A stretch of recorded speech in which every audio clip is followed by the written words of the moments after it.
is time for this half of the semifinals gets underway.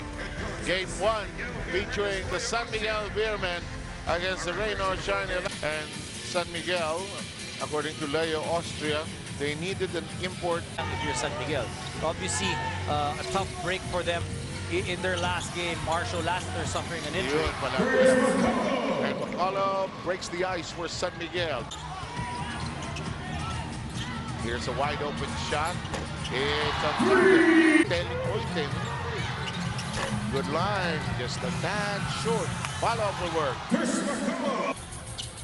Chris Gavina is like a bird in the corner there. He's the defensive coordinator for that team. Tama ba ako o si Nambatak muna yun? That's right, Nambatak. Si Nambatak muna. This one will work. Rather tough job of watching the import. Inigutan, pinihitan, pumasok. He's just so long and tall. Long. It didn't matter. It was perfect. 14 points for the import. Them how many minutes and when to make them most effective. Correct. One personal caught for the underdog. Some of the most challenging moments of his career is Anadon getting so close to the Philippine Cup Finals only to be eliminated in a Game 7 matchup.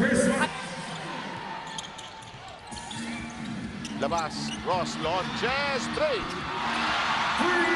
A chance to go into the lead. McCullough drives, great wave. Stan Hardinger, I make a son of a foul. Fall away. Oh, just a perfect move that nakita niya tumutulong na si Bo Belga dun sa gitna eh. 6:58 to go, game number 1. Terrence.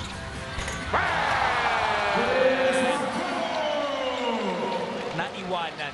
Has exploded here in the second half. They're going to McCullough now. Inside, Stan Hardinger just lurking. Go!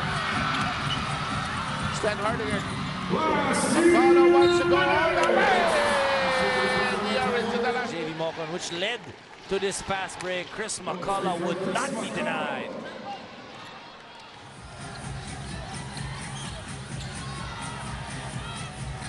Here's McCullough driving down the baseline. He gets it up close. Just such a... He knew what he needed to do, keeping his footing, getting the 2 points. Not attack anymore. This first game going the way of the Beermen. San Miguel takes a 1-0 lead in this best of 5 semifinal series. 1-11.